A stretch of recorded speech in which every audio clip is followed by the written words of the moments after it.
नमस्कार दर्शक बंधु आपण समस्त को जातक विचार चैनल को हार्दिक स्वागत।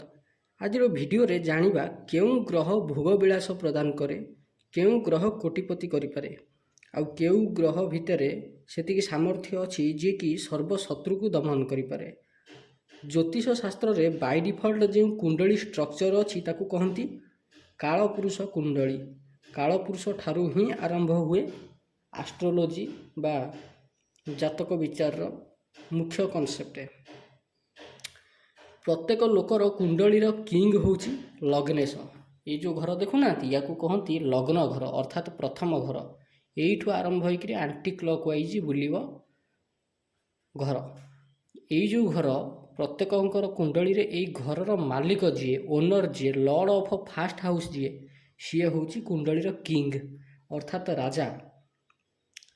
अति दुर्भाग्यपूर्ण व्यक्ति जो मैंने था से लग्नेश ये घर स्वामी लग्नेश यहाँ हूँ षष्ठ, यहाँ हूँ अष्टम। षष्ठ आउ अष्टम घरे बसुथिबे। जदि लग्नेश षष्ठ आउ अष्टम घरे बसी पड़ा तेबे याठू बलिकी दुर्भाग्यपूर्ण कथा आउ किछि भी नाही।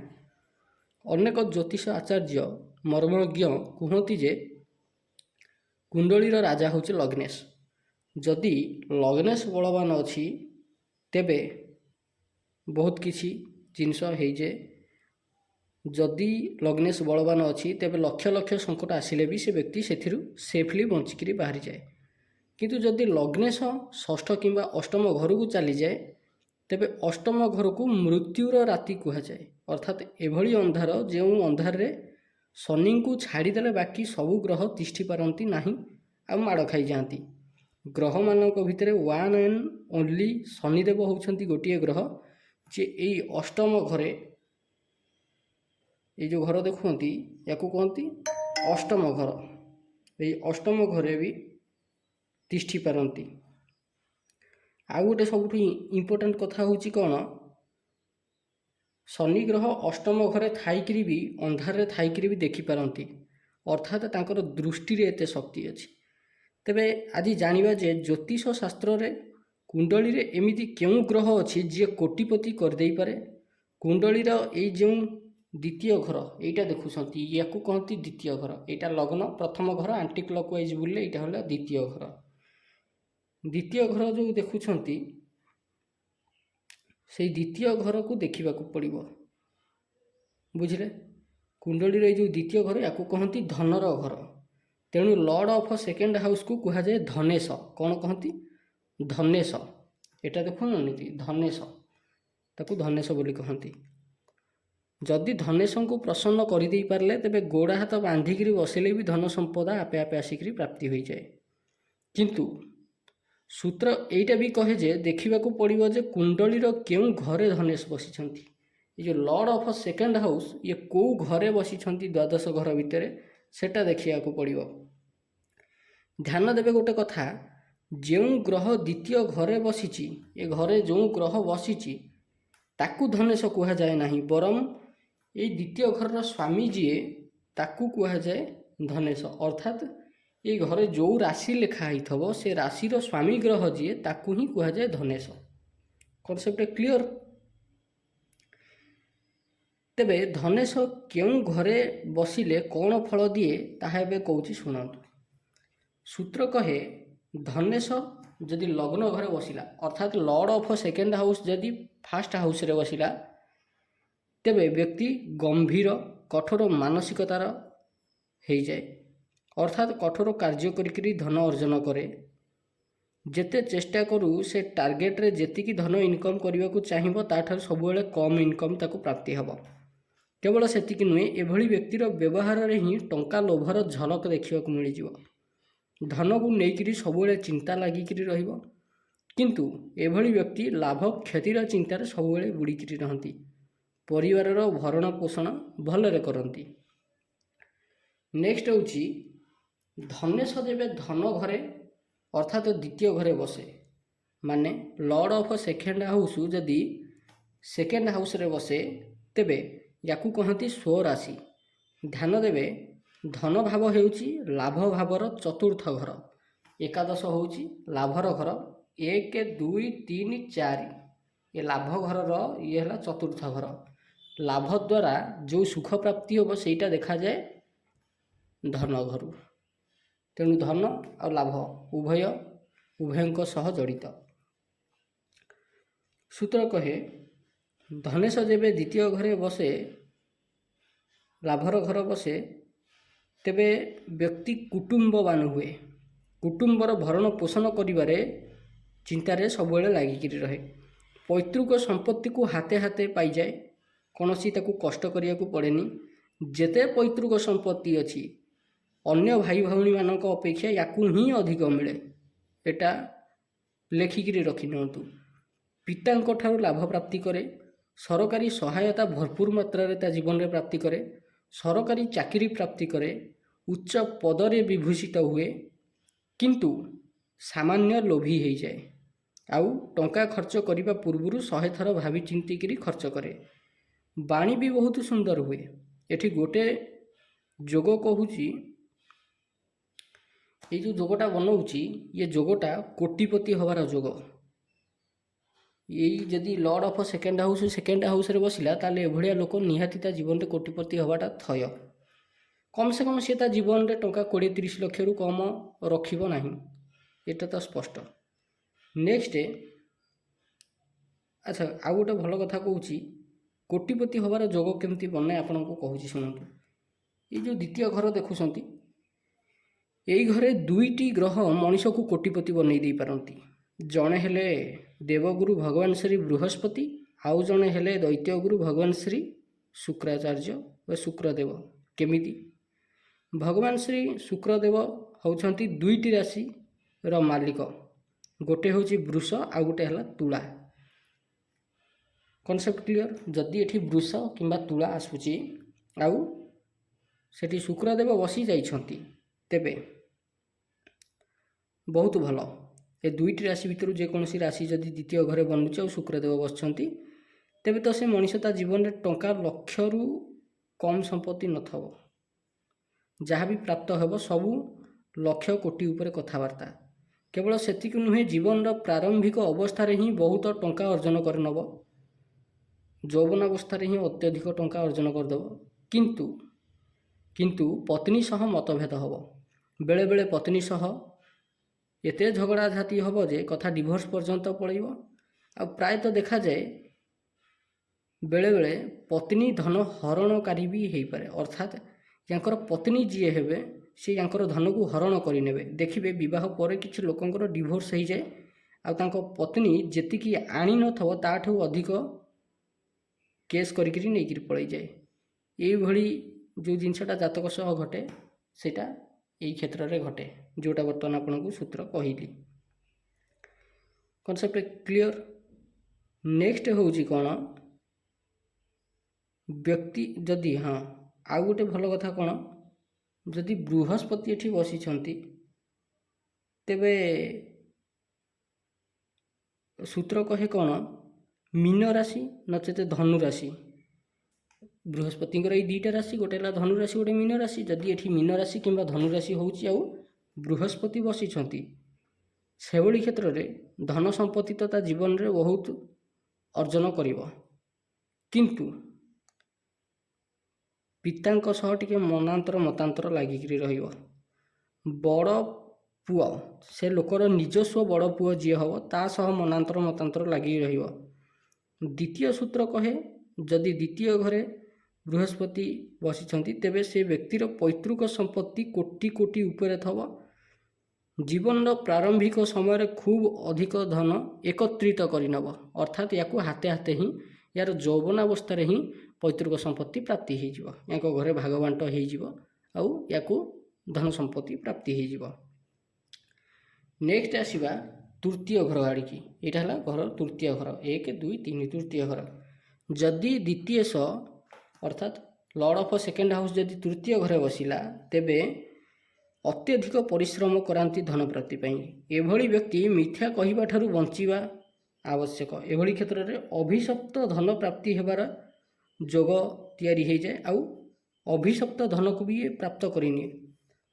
आपण शुणी थे गोटे गोटे लोकंकर ବଂଶରେ କିଏ ରହନ୍ତିନି, ତାଙ୍କର ନିଅସିଆ ଡିଅ ହେଇଯାଏ। ତାଙ୍କର ଯେଉଁ ଢିଅଟା ସେଇଟା ନିଅସିଆ ହେଇଯାଏ, ଅର୍ଥାତ୍ ତାର କୌଣସି ଦାୟଦ ନଥାନ୍ତି, ତାର କୌଣସି ଉତ୍ତରଦାୟୀ ନଥାନ୍ତି। ସେଭଳିଆ ଜମି କିଛି କିଛି ଲୋକଙ୍କୁ ପ୍ରାପ୍ତି ହେଇଯାଏ। କେଉଁ ଭଳିଆ ଲୋକଙ୍କୁ ପ୍ରାପ୍ତି ହୁଏ? ଯାହାର lord of second house third ଘରେ ଥବ। ୟାକୁ କହନ୍ତି ଅଭିଶପ୍ତ ଧନ। କାହିଁକି? ସେ ପରିବାର ଉପରକୁ କିଛି ଏମିତି ଅଭିଶାପ ମିଳିଥିବ ଯାହା ବଳରେ ତାଙ୍କର ପରିବାରଟା ପୁରା ବିଧ୍ୱଂସ ହେଇଯାଇଥିବ। Concept clear? କେବଳ ସେତିକି ନୁହେଁ, ଏଭଳି ଲୋକକୁ କିଏ ଧନ ଦେଉ ନ ଦେଉ, ପୈତୃକ ସମ୍ପତ୍ତି ପ୍ରାପ୍ତି ହେଉ କି ନ ହେଉ, କିନ୍ତୁ ନିଜ ପରିଶ୍ରମ ଦ୍ୱାରା ଯଥେଷ୍ଟ ଧନ ନିଜ ପିଲାଛୁଆଙ୍କ ପାଇଁକା ଛାଡ଼ିଯାଏ। ଦ୍ୱିତୀୟଶ ଯେବେ ତୃତୀୟ ଘରେ ବସନ୍ତି, ସେ ବ୍ୟକ୍ତିକୁ ଭାଗ୍ୟଶାଳୀ ବନେଇ ଦିଅନ୍ତି, ବୁଦ୍ଧିମାନ ବନେଇ ଦିଅନ୍ତି, କିନ୍ତୁ ଏଭଳି ବ୍ୟକ୍ତି କାହାରିକୁ କିଛି ଦିଏନି, ଦେବାକୁ ପସନ୍ଦ କରେନି। ଏଭଳି ଲୋକ ନିଜ ଧନକୁ କେବଳ ନିଜ ପରିବାର ପାଇଁ ହିଁ ଖର୍ଚ୍ଚ କରନ୍ତି। ତା ଧନ ଦ୍ୱାରା ସମାଜର କୌଣସି ଲାଭ ହୁଏନି। ସମାଜ, ଧର୍ମ, ଜ୍ଞାତି, କୁଟୁମ୍ବ, ରିଲେଟିଭ୍ସ, ଚାଟୁକାରମାନଙ୍କର କୌଣସି ପ୍ରକାର ଫାଇଦା ଏଥିରେ ହୁଏ ନାହିଁ। ନେକ୍ସଟ ହେଉଛି, ଆଚ୍ଛା ଆଉ ଗୋଟେ ଭଲ କଥା କହୁଛି, ଏଇ ଯେଉଁ ତୃତୀୟ ଘରେ ସେକେଣ୍ଡ ହାଉସ୍ର ମାଲିକ ତୃତୀୟ ଘରେ ଯଦି ସୂର୍ଯ୍ୟ ମହାପ୍ରଭୁ ହେଇକିରି ବସି ପଡ଼ିଲେ, ତେବେ ବେଳେବେଳେ ପିତାଙ୍କ ସହ ମତଭେଦ ହୁଏ। ଚନ୍ଦ୍ର ବସିଲେ ମାତାଙ୍କ ସହ ମତଭେଦ କରାନ୍ତି। ମଙ୍ଗଳ ଥିଲେ ଅନ୍ୟ ଧନ ପ୍ରପର୍ଟିକୁ ପ୍ରାପ୍ତ କରିବାର ଅଧିକାରୀ ହୁଏ। ବ୍ୟକ୍ତି ଅନ୍ୟଠାରୁ ଧନ ପ୍ରାପ୍ତି ପଛରେ ସବୁବେଳେ ଦୌଡ଼େ। ବୁଧ ଥିଲେ ଚାଲାକ ହେଇଯାଏ। ବୃହସ୍ପତି ଥିଲେ ନିନ୍ଦନୀୟ କାର୍ଯ୍ୟ କରିକିରି ଧନ ଅର୍ଜନ କରେ। ଶୁକ୍ର ଥିଲେ ନିଜ ସ୍ୱାର୍ଥ ପାଇଁକା ଧନ ଅର୍ଜନ କରେ। ଶନି ଥିଲେ ପରାକ୍ରମ କରିକିରି ଆୟ ସୃଷ୍ଟି କରାନ୍ତି। ନେକ୍ସଟ ଆସିବା ଚତୁର୍ଥ ଘରକୁ। ଏଇଟା ହେଲା ଚତୁର୍ଥ ଘର କୁଣ୍ଡଳୀର। ଯଦି ଦ୍ୱିତୀୟଶ ଚତୁର୍ଥ ଘରେ ବସନ୍ତି, ତେବେ ଏଭଳି ବ୍ୟକ୍ତି ଅତ୍ୟଧିକ ମାତୃଭକ୍ତ ହୁଏ। ମାତାଙ୍କ ଦ୍ୱାରା ସମ୍ପତ୍ତି ପ୍ରାପ୍ତି କରେ। ପୂର୍ଣ୍ଣ ପାରିବାରିକ ସୁଖ ପ୍ରାପ୍ତି କରେ। ଏଇ ଗୋଟେ ଦେଖୁନାହାନ୍ତି ନା ଚତୁର୍ଥ ଘର, ଏଇ ହିଁ ହେଉଛି ଅସଲ ଗେମ୍ ଚେଞ୍ଜର। କାହିଁକି? ଏଇଟା ହେଉଛି କେନ୍ଦ୍ର। ଇଏ ହେଉଛି ଲକ୍ଷ୍ମୀ ତ୍ରିକୋଣ 2, 5, 9। ଏ ତିନିଟା ହେଲା ଲକ୍ଷ୍ମୀ ତ୍ରିକୋଣ। ଲକ୍ଷ୍ମୀ ତ୍ରିକୋଣର ସ୍ୱାମୀ ଯେତେବେଳେ କେନ୍ଦ୍ରକୁ ପଳେଇ ଆସିବେ, ତାହେଲେ ବହୁତ ଭଲ ରେଜଲ୍ଟ ଦିଅନ୍ତି ଆଉ ସର୍ବଶ୍ରେଷ୍ଠ ରେଜଲ୍ଟ ଦିଅନ୍ତି। ହଁ, ମୁଁ କହୁଥିଲି କ'ଣ, ଦ୍ୱିତୀୟଶ ଯଦି ଚତୁର୍ଥ ଘରେ ବସି ପଡ଼ିଲା, ତେବେ ମାତାଙ୍କର ସମ୍ପତ୍ତି ପ୍ରାପ୍ତି ହୁଏ। ମାତାଙ୍କ ଦ୍ୱାରା ସମ୍ପତ୍ତି ପ୍ରାପ୍ତି ହୁଏ। ପୂର୍ଣ୍ଣ ପାରିବାରିକ ସୁଖ ପ୍ରାପ୍ତି କରେ। ୟାକୁ ବହୁତ ଭଲ ରାଜଯୋଗ ବି କୁହନ୍ତି। ଏଭଳି ବ୍ୟକ୍ତି ଉତ୍ତମ ମିତ୍ର ପ୍ରାପ୍ତ କରେ। ଉତ୍ତମ ମାତା ପ୍ରାପ୍ତି କରେ। ପୂର୍ଣ୍ଣ ଦାମ୍ପତ୍ୟ ସୁଖ ଭୋଗ କରେ। ପିତାମାତାଙ୍କର ଅତି ପ୍ରିୟ ହୁଏ। ଅତଏବ ପ୍ରଜାପାଳନ ତଥା ସର୍ବୋତ୍ତମ ଶ୍ରେଷ୍ଠ ଫଳ ପ୍ରାପ୍ତି କରେ। ନେକ୍ସଟ ଆସିଲା ପଞ୍ଚମ ଘର। ଯଦି ଦ୍ୱିତୀୟଶ ପଞ୍ଚମ ଘରେ ଥାଆନ୍ତି, ତେବେ ବ୍ୟକ୍ତି ସୁଖୀ ହୁଏ। ସର୍ବାଙ୍ଗୀନ ତାର ଉନ୍ନତି ହୁଏ। ଧନକୁ ଉଚିତ ସ୍ଥାନରେ ଖର୍ଚ୍ଚ କରିବାର ସାମର୍ଥ୍ୟ ରଖେ। ନିଜ ଧନ ଧର୍ମ କର୍ମରେ ଖର୍ଚ୍ଚ କରେ। କେବଳ ସେତିକି ନୁହେଁ, ଶ୍ରେଷ୍ଠ ସ୍ଥାନରେ ଧନ ଖର୍ଚ୍ଚ କରେ। ମିତ୍ର ବ୍ୟୟ ହୁଏ, ଅର୍ଥାତ୍ ସୁମିତ୍ର ଉତ୍ତମ ମିତ୍ରଙ୍କ ଗହଣରେ ରହିକିରି ଧନ ଖର୍ଚ୍ଚ କରେ। ବ୍ୟାପାରିକ ବୁଦ୍ଧି ସମ୍ପନ୍ନ ହୁଏ। ଅତ୍ୟଧିକ ଧନବାନ ହୁଏ। ଶ୍ରେଷ୍ଠ ଲୋକଙ୍କ ସହ ତାର ମୈତ୍ରୀ ହୁଏ। ଉତ୍ତମ ଲୋକଙ୍କ ସହ, ବଡ଼ ବଡ଼ ଲୋକଙ୍କ ସହ ତାର ଉଠା ବସା ହୁଏ। ଏଭଳି ବ୍ୟକ୍ତି ଖୁବ୍ ସମ୍ପନ୍ନ ହୁଅନ୍ତି। ସବୁ ଦିଗରୁ ଲାଭ ହିଁ ଲାଭ ମିଳେ। ଏଭଳି ଲୋକ ଶ୍ରେଷ୍ଠ ଗ୍ରନ୍ଥ ଅଧ୍ୟୟନ କରନ୍ତି। ପୂର୍ବଜମାନଙ୍କୁ ସମ୍ମାନ କରନ୍ତି। ପ୍ରଜାଙ୍କ ପାଇଁ ଉତ୍ତମ ବ୍ୟବସ୍ଥା କରନ୍ତି। ବେଳେବେଳେ ଏଭଳି ଲୋକ ଲାଇବ୍ରେରୀରେ ଅଧିକାଂଶ ସମୟ ବିତାଉଥିବାର ଦେଖାଯାଏ। ରିସର୍ଚ୍ଚ କ୍ଷେତ୍ରରେ ଖୁବ୍ ଅଧିକ ସମୟ ବିତାଉଥିବାର ଦେଖାଯାଏ। ନେକ୍ସଟ ହେଉଛି ଷଷ୍ଠ ଘର। ଏଇଟା ଦେଖନ୍ତୁ, ଇଏ ହେଉଛି ଷଷ୍ଠ ଘର। ସୂତ୍ର କହେ କ'ଣ, ଯଦି ଦ୍ୱିତୀୟଶ ଷଷ୍ଠ ଘରେ ଥାଆନ୍ତି, ତେବେ ଦାରିଦ୍ର୍ୟ ଦୋଷ ନିର୍ମିତ ହୁଏ। କ'ଣ ହୁଏ? ଦାରିଦ୍ର୍ୟ ଦୋଷ। ଏଇ ଲର୍ଡ଼ ଅଫ୍ ସେକେଣ୍ଡ ହାଉସ୍ ଯଦି ଷଷ୍ଠ ଘରକୁ ପଳେଇ ଆସିଲେ, ତାହେଲେ ଦାରିଦ୍ର୍ୟ ଦୋଷ ସୃଷ୍ଟି କରିଦିଅନ୍ତି। ଏଭଳି ବ୍ୟକ୍ତିର ଧନ ନିରନ୍ତର ଅନ୍ୟ ପାଖରେ ଫସେ। ଋଣ ଶୁଝିବାକୁ ଯାଇକରି ପୁଣି ଋଣ କରନ୍ତି। ସୁଧ ଚୁକ୍ତା କରିବା ପାଇଁକା ଋଣ କରନ୍ତି। ଅର୍ଥାତ୍ ଦାରିଦ୍ର୍ୟ ଦୋଷ ଏମିତି ସେମିତି ନୁହେଁ, ବହୁତ ବଡ଼ ଭୟଙ୍କର ଦାରିଦ୍ର୍ୟ ଦୋଷ ନିର୍ମିତ ହୁଏ। କିନ୍ତୁ ଗୋଟେ ଜିନିଷ ଭଲ ଯେ ଶତ୍ରୁଙ୍କ ଠାରୁ ଧନ ପ୍ରାପ୍ତି କରିଯାଏ ଏଭଳି ଲୋକ ପାଇଁ ସବୁଠୁ ଭଲ ରେମେଡ଼ି ହେଉଛି ଯଥାସମ୍ଭବ ନିଜ ପଇସା ଅନ୍ୟକୁ ଦେବା ଠାରୁ ବଞ୍ଚିବା ଭଲ। ଅର୍ଥାତ୍ ନିଜ ଧନ ଅନ୍ୟକୁ ନ ଦେବା ଭଲ। ଜୀବନରେ ଥରେ ହେଉ ପଛେ ଏଭଳିଆ ଲୋକ ଏତେ କାଙ୍ଗାଳ ଅବସ୍ଥାକୁ ପଳେଇ ଆସନ୍ତି ଯେ ଆତ୍ମହତ୍ୟା କରିବାର ପରିସ୍ଥିତି ଆସିଯାଏ। ସେୟାର ମାର୍କେଟ, ଲଟେରୀ, ଜୁଆ, ସଟା ପ୍ରତି ଭୁଲରେ ବି ନ ଦେଖିବା ଭଲ ଏଭଳିଆ ଲୋକ। ପ୍ରତିକାର ସ୍ୱରୂପ ଭଗବାନ ଶ୍ରୀ ଗଣେଶଙ୍କର ଏବଂ ମାତା ଲକ୍ଷ୍ମୀଙ୍କର ନିତ୍ୟ ପୂଜା ଆରାଧନା କରିବା ଉଚିତ। ଚତୁର୍ଥୀ ବ୍ରତ କରିବା ଉଚିତ।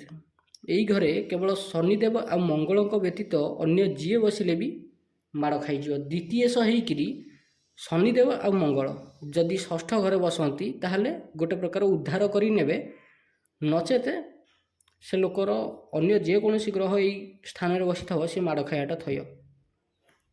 ରାହୁ କେତୁଙ୍କୁ ଛାଡ଼ିକି, କାହିଁକି? କାରଣ ରାହୁ କେତୁଙ୍କର ନିଜସ୍ୱ କୌଣସି ରାଶି ନାହିଁ, ନିଜସ୍ୱ କୌଣସି ଘର ନାହିଁ। ଶନିଦେବ ଯଦି ଏଠି ବସିଲେ ବ୍ୟକ୍ତିକୁ ଏଭଳି ତୀକ୍ଷ୍ଣ ବୁଦ୍ଧି ଦିଅନ୍ତି ଯେ ସେ ବ୍ୟକ୍ତି ନିଜ ଧନକୁ କେମିତି ଆଦାୟ କରାଯିବ ସେଇଟା ଜାଣିଥାଏ। ଯଦି ଦ୍ୱିତୀୟେଶ ସପ୍ତମ ଘରେ ବସେ, ଏଇଟା ହେଲା ସପ୍ତମ ଘର, ଲଗ୍ନ ଘରର ଠିକ୍ ଅପୋଜିଟ୍ ସାଇଟ୍ ହେଉଛି ସପ୍ତମ ଘର। ଯଦି ଦ୍ୱିତୀୟେଶ ସପ୍ତମ ଘରେ ଥାଆନ୍ତି ତେବେ ବ୍ୟକ୍ତି ବ୍ୟବସାୟ କରିବା ଉଚିତ। ରୋଜଗାର ପାଇଁ ଚାକିରି ନ କରିବା ଉଚିତ, ତେବେ ଯାଇକରି ଅତ୍ୟଧିକ ଧନ ଅର୍ଜନ ହୋଇପାରିବ। କିନ୍ତୁ ଏଠି ଦୁଇଟି ସମସ୍ୟା ଦେଖାଦିଏ। ସେ ଲୋକ ତା ଜୀବନରେ କେଉଁମାନଙ୍କ ଦ୍ୱାରା ଧନ ହରାଏ, ତା ନିଜ ମାତାଙ୍କ ଯୋଗୁଁ ଧନ ହରାଏ, ତାର ନିଜ ପତ୍ନୀଙ୍କ ଯୋଗୁଁ ଧନ ହରାଏ, ତାର ନିଜସ୍ୱ ନିବିଡ଼ ବନ୍ଧୁଙ୍କ ଯୋଗୁଁ ଧନ ହରାଏ। କେମିତି? ଏଭଳି ବ୍ୟକ୍ତିର ଧନ ନିଜ ମାତାଙ୍କ ଦ୍ୱାରା ହରଣ ହୁଏ। ମାତାଙ୍କର ଦେହ ଖରାପ ହେଉ କିମ୍ବା ମାତା କୌଣସି କାହାକୁ ପଇସା ଦେବାକୁ କହିଦେଲେ, ଇଏ ଲୋକ ଏ ପିଲା ଦେଇଦେଲା ଆଉ ରିଟର୍ନ ଆସିଲାନି ସେ ପଇସା, ଏଇ ଟାଇପ୍ର ସେ ପଇସାଟା ତାର ବ୍ୟର୍ଥରେ ଚାଲିଯାଏ କିମ୍ବା ମାତାଙ୍କର ପଛରେ ଖର୍ଚ୍ଚ ହୁଏ। ଆଉ ଗୋଟେ ସମସ୍ୟା ହେଉଛି କ'ଣ? ନିଜ ପତ୍ନୀକୁ ନେଇକରି ସାବଧାନ ରହିବା ଉଚିତ। କାରଣ ଏଭଳି କ୍ଷେତ୍ରରେ ପତ୍ନୀ ଏମିତି ମିଳେ ଯିଏକି ଅତ୍ୟଧିକ ଖର୍ଚ୍ଚିଲା ହୁଏ। ମହିଳା ମିତ୍ର ଠାରୁ ବି ଧନହାନି ହୁଏ। ତେଣୁ ଯଦି ପୁରୁଷର କୁଣ୍ଡଳୀରେ ଏଭଳିଆ କିଛି ଯୋଗ ଅଛି, ସେଭଳିଆ ପୁରୁଷ ଯେଉଁ ମହିଳା ମିତ୍ରଙ୍କ ଠାରୁ, ଗର୍ଲଫ୍ରେଣ୍ଡ ଠାରୁ, ମାନେ ଗାର୍ଲମାନଙ୍କ ଠାରୁ ସବୁବେଳେ ଦୂରେଇକରି ରହିବା ଉଚିତ। ଝିଅମାନଙ୍କ ଠାରୁ, ନାରୀମାନଙ୍କ ଠାରୁ ସବୁବେଳେ ଦୂରେଇକରି ରହିବା ଉଚିତ। ଆଉ ଯଦି କୌଣସି ଝିଅର କୁଣ୍ଡଳୀରେ ଏଭଳି ଯୋଗ ନିର୍ମିତ ହେଉଛି, ତେବେ ସେ ଝିଅ ନିଜର ପୁଅ ମିତ୍ରମାନଙ୍କ ଠାରୁ ଦୂରେଇ ରହିବା ଉଚିତ। କେବଳ ସେତିକି ନୁହେଁ, ନିଜର କାମନା ବାସନାଟାକୁ କଣ୍ଟ୍ରୋଲ କରିବା ମଧ୍ୟ ଉଚିତ। ନଚେତ ଧନହାନି ତ ହେବ, ମାନ ସମ୍ମାନ ଇଜ୍ଜତ ବି ମାଟିରେ ମିଶିଯିବ, ଏଥିରେ କୌଣସି ସନ୍ଦେହ ନାହିଁ। ଆଉ ଗୋଟେ କଥା କ'ଣ? ପଡ଼ୋଶୀ ଆଉ ନିବିଡ଼ ବନ୍ଧୁଙ୍କ ଦ୍ୱାରା ବି ଧନ ହରଣ ହୋଇଯାଏ, ଚୋରି ହୋଇଯାଏ, ନହେଲେ ନେଇଯିବେ, ଦେବେ ନାହିଁ, ଫେରାଇବେ ନାହିଁ। ଏଭଳି କ୍ଷେତ୍ରରେ ଅତ୍ୟଧିକ ଧନ ରୋଜଗାର କରିବାର ଅଛି, ତେବେ ପିତାଙ୍କ ବ୍ୟବସାୟରେ ସାହାଯ୍ୟ କରିବା ଉଚିତ। ପିତାଙ୍କର ବିଜନେସରେ ଇନଭଲ୍ଭ ହେବା ଉଚିତ। କେଉଁମାନଙ୍କୁ? ଯେଉଁମାନଙ୍କର ଦ୍ୱିତୀୟେଶ ଲର୍ଡ଼ ଅଫ୍ ସେକେଣ୍ଡ ହାଉସ୍ ସପ୍ତମ ଘରେ ଥାଆନ୍ତି, ସେଭଳିଆ ଲୋକ ତାଙ୍କର ପିତାଙ୍କର ବିଜନେସରେ ଇନଭଲ୍ଭ ହେବା ଦରକାର। ତେବେ ଯାଇକି ତା ଜୀବନରେ ସେ ଅତ୍ୟଧିକ ରୋଜଗାର କରିପାରିବ। ଯଦି ଦ୍ୱିତୀୟେଶ ଅଷ୍ଟମ ଘରେ ଥାଆନ୍ତି, ଇଏ ହେଲା ଅଷ୍ଟମ ଘର, ଯଦି ଦ୍ୱିତୀୟେଶ ଅଷ୍ଟମ ଘରେ ଥାଆନ୍ତି ତେବେ ବ୍ୟକ୍ତି ଗମ୍ଭୀର ସ୍ୱଭାବର ହୋଇଯାଏ। ଆକସ୍ମିକ ଧନ ସମ୍ପତ୍ତି ପ୍ରାପ୍ତି ତା ଜୀବନରେ ବହୁତ ଅଧିକ ହୁଏ। ବଡ଼ ଭାଇ ଭଉଣୀ ଯୋଗୁଁ ଧନ ହରଣ ହୁଏ। ବଡ଼ ବାପା, ଜେଜେ କିମ୍ବା ଘରର ଅନ୍ୟ ବରିଷ୍ଠ ଲୋକଙ୍କ ଦ୍ୱାରା ଧନ ହରଣ ହୋଇଯାଏ। କାରଣ ଏଭଳି ଲୋକର ଘରର ବରିଷ୍ଠ ସଦସ୍ୟ ଅୟାସୀ ସ୍ୱଭାବର ହୋଇଥାନ୍ତି। ନେକ୍ସଟ ହେଉଛି ନବମ ଘର। ଯଦି ଦ୍ୱିତୀୟେଶ ନବମ ଘରେ ଥାଆନ୍ତି ତେବେ ଭାଗ୍ୟ ଚିନ୍ତା ସବୁବେଳେ ଲାଗିକିରି ରହେ। ସାମାଜିକ ପ୍ରତିଷ୍ଠା ଖୁବ୍ ଅଧିକ ପ୍ରାପ୍ତି ହୁଏ ସତ, ଜୀବନର ପ୍ରାରମ୍ଭିକ ସମୟରେ ଅତ୍ୟଧିକ ଧନ ପାଇଁ ଚିନ୍ତିତ ସେ ବ୍ୟକ୍ତି ରହେ, କିନ୍ତୁ ବୁଢ଼ା ହେବା ବେଳକୁ ସବୁ ପ୍ରାପ୍ତି ହୋଇଯାଏ। ଆଉ ଏଭଳି ବ୍ୟକ୍ତି ସୋସିଆଲ ସର୍ଭିସ ପାଇଁ ନିଜ ଜୀବନ ଉତ୍ସର୍ଗ କରନ୍ତି। ଯଦି ଦ୍ୱିତୀୟେଶ ନବମ ଘରେ ବସନ୍ତି ତେବେ ସର୍ବଶ୍ରେଷ୍ଠ ଫଳ ଦିଅନ୍ତି, କିନ୍ତୁ ଶେଷ ଜୀବନ ବେଳକୁ ସେତେବେଳେ ଆଉ କଦଳୀ ଥିବ ଯେ ଖାଇବ। ନେକ୍ସଟ ହେଉଛି ଦଶମ। ଯଦି ଦ୍ୱିତୀୟେଶ ଦଶମ ଘରେ ବସନ୍ତି ସର୍ବାଙ୍ଗୀନ ଉନ୍ନତି ଦିଅନ୍ତି, ସର୍ବଶ୍ରେଷ୍ଠ ଫଳ ପ୍ରାପ୍ତି ହୁଏ। ଏଭଳି ବ୍ୟକ୍ତି ପିତୃମାତୃଭକ୍ତ ହୁଏ। ଯେତେ ବି ଧନ ଅର୍ଜନ କରୁ ନିଜ ପିତାମାତା ସୁଖ ପାଇଁ ସବୁବେଳେ ଧନ ଖର୍ଚ୍ଚ କରିବ। ୟା ଭିତରେ କଳା ପ୍ରତିଭାର ଅପୂର୍ବ ସମନ୍ୱୟ ଦେଖିବାକୁ ମିଳେ। ସମାଜରେ ସବୁବେଳେ ପ୍ରତିଷ୍ଠିତ ବ୍ୟକ୍ତି ରୂପରେ ଯଶ ଲାଭ କରେ, ଆଉ ଯୁଗାନ୍ତର ପର୍ଯ୍ୟନ୍ତ ଯଶସ୍ୱୀ ହୋଇକରି ରହେ। ନିଜ ମିତ୍ରମାନଙ୍କୁ ନିଜ ସାଙ୍ଗରେ ଧରିକିରି ଚାଲେ, ରାଜନୀତିରେ ଅପୂର୍ବ ସଫଳତା ହାସଲ କରେ। ନିଜ ବଳରେ ଶ୍ରେଷ୍ଠ କାର୍ଯ୍ୟ କରି ଶ୍ରେଷ୍ଠତ୍ୱକୁ ଅର୍ଜନ କରେ। ଅତ୍ୟଧିକ ଡିସିପ୍ଲିନ୍ ହୁଏ, ପଙ୍କ୍ଚୁଆଲ୍ ହୁଏ, କର୍ମଯୋଗୀ ଭଳି ହୁଏ। କର୍ମଯୋଗୀ ଏଭଳି ଲୋକଙ୍କୁ ହିଁ କୁହାଯାଏ। କର୍ମ ଏମାନଙ୍କୁ ପ୍ରାପ୍ତି ହେବା ହିଁ ହେବ। ତେଣିକି ଦୁନିଆ ଏପଟ ସେପଟ ହେଇଯାଉନା କାହିଁକି, କିନ୍ତୁ ୟାଙ୍କୁ କର୍ମ ପ୍ରାପ୍ତି ହେବାଟା ଥୟ। ୟାଙ୍କର କର୍ମ କେବେ କୁଆଡ଼େ ଯିବନି। ନେକ୍ସଟ ହେଉଛି ଏକାଦଶ ଘର। ଯଦି ଦ୍ୱିତୀୟଶ ଏକାଦଶ ଘରେ ବସନ୍ତି ତେବେ କୋଟିପତି ହେବାଟା ଥୟ। ଅତ୍ୟଧିକ ମେହନତି ହୁଏ, ସର୍ବଶ୍ରେଷ୍ଠ ଫଳ ପ୍ରାପ୍ତି ହୋଇଯାଏ। ଏଥିରେ କିଛି ବିଶେଷ ସନ୍ଦେହ କରିବାର ନାହିଁ, ତ ଏଇଟା ସର୍ବଶ୍ରେଷ୍ଠ ଫଳ ନିହାତି ଦେବ। ନେକ୍ସଟ ହେଲା ଦ୍ୱାଦଶ ଘର। ଏଇ ଘରଟା ଦେଖନ୍ତୁ, ଏ ହେଉଛି ଦ୍ୱାଦଶ ଘର। ଯଦି ଦ୍ୱିତୀୟଶ ଦ୍ୱାଦଶ ଘରେ ବସନ୍ତି ଏତେ ଭଲ ନୁହେଁ। ଯେତେ ଅର୍ଜନ କରୁନା କାହିଁକି ସନ୍ଧ୍ୟାବେଳକୁ ପାଖରେ ଟଙ୍କାଟେ ବି ନଥିବ। ଏଠି ସୂର୍ଯ୍ୟ ଥିଲେ ଅକାରଣ ପରିଶ୍ରମ କରେ କିନ୍ତୁ ପ୍ରାପ୍ତି ହୁଏନି। ଚନ୍ଦ୍ର ଥିଲେ ବ୍ୟକ୍ତି ସବୁବେଳେ ଆୟକୁ ନେଇକରି ଚିନ୍ତିତ ହୋଇକରି ରହେ। ଏଠି ମଙ୍ଗଳ ଥିଲେ ଅତ୍ୟଧିକ ପରିଶ୍ରମ କିନ୍ତୁ ଫଳ ଆଶା ଅନୁରୂପକ ମିଳେନି। ବୁଧ ବସିଲେ କୁସଙ୍ଗତିରେ ପଡ଼ିକରି ନିଜର ଧନ ନାଶ କରିଦିଏ, ବ୍ୟସନୀ ହେଇଯାଏ, ମଦ ପିଏ, ଜୁଆ ଖେଳେ। ଶୁକ୍ର ବସିଲେ 3 ଦିନରେ ଧରି ନିଅ 3000 ପୁଞ୍ଜିକୁ ନେଇକରି 15000 ଇନକମ୍ କରିବ, ଚତୁର୍ଥ ଦିନରେ 12000 ଟଙ୍କା ହଜମ କରିଦେଇକରି ବସି ପଡ଼ିବ। ଅର୍ଥାତ୍ ଏଠି ମୂଳ ଧନକୁ ଛାଡ଼ିଦେଲେ ବାକି କିଛି ୟା ପାଖରେ ରହିବନି, ସବୁ ଖର୍ଚ୍ଚ ହେଇଯାଏ। ଶନି ଟିକେ ଏଠି ଭଲ ପରିଣାମ ଦିଅନ୍ତି। ରାହୁଙ୍କର କଥା ଯଦି ଆମେ କହିବା ତେବେ ରାହୁ ଫରେନ୍ ସେଟେଲମେଣ୍ଟ କରାନ୍ତି। ଏଭଳିଆ ବ୍ୟକ୍ତି ଯେତେ ଅଧିକ ଘରରୁ ବାହାରକୁ ଯିବ, ଘରରୁ ଦୂରକୁ ଯିବ, ସେତେ ତା ଜୀବନରେ ଅଧିକ ସକ୍ସେସ୍ ହେବ। ଯଦି ଘର ମୁହାଁ ହେବାକୁ ଚେଷ୍ଟା କଲା ତେବେ ୟାର ଧନ ୟା ହାତରୁ ଖସିବାକୁ ଲାଗିଯିବ। ଆଉ ଯଦି କେତୁ ଏଇ ଦ୍ୱାଦଶ ଘରେ ବସି ପଡ଼ନ୍ତି ତେବେ ସର୍ବଶ୍ରେଷ୍ଠ କୁହାଯାଏ। କାହିଁକି? କେତୁ ଯେତେବେଳେ ଦ୍ୱାଦଶ ଘରେ ବସନ୍ତି ସେତେବେଳେ ବ୍ୟକ୍ତିକୁ ମୋକ୍ଷଗାମୀ କରାଇ ଦିଅନ୍ତି। କ'ଣ? ମୁକ୍ତି ମାର୍ଗର ପଥିକ କରିଦିଅନ୍ତି। ଆଧ୍ୟାତ୍ମିକ ଜଗତରେ ଖୁବ୍ ଅଧିକ ସଫଳତା ପ୍ରଦାନ କରନ୍ତି। ତେବେ ଆଜି ପାଇଁ ଭିଡ଼ିଓଟି ଏତିକି। ଆଶା କରୁଛି ଆପଣଙ୍କୁ ଭିଡ଼ିଓଟି ଭଲ ଲାଗିଥିବ। ଯଦି ଭିଡ଼ିଓଟି ଭଲ ଲାଗିଛି ଏଇଭଳି ଭିଡ଼ିଓ ଦେଖିବା ପାଇଁ ଆପଣ ଆମ ଚ୍ୟାନେଲ୍ ଜାତକ ବିଚାର ୟୁଟ୍ୟୁବ୍ ଚ୍ୟାନେଲକୁ ନିହାତି ସବସ୍କ୍ରାଇବ୍ କରନ୍ତୁ। ଧନ୍ୟବାଦ।